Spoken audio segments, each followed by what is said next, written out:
بسم الله الحمد لله والصلاة والسلام على سيدنا محمد وعلى آله وأصحابه أجمعين. قانا قالا فورالدق ويبقى بريش سبرا بقتا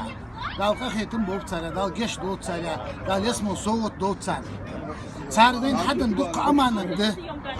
لور دي ديزوش ليل دي ديزوش ديك دولش بيد بولش لا دين لمن لا أمانة له يو بيمر صلى الله عليه وسلم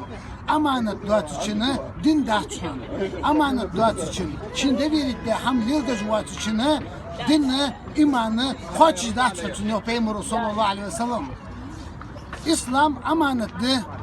dadah diziş iman amanetli lor diziş muhk amanetli lor diziş lat amanetli dadi diziş ilim amanetli nis umudya qitida nis daqoch diziş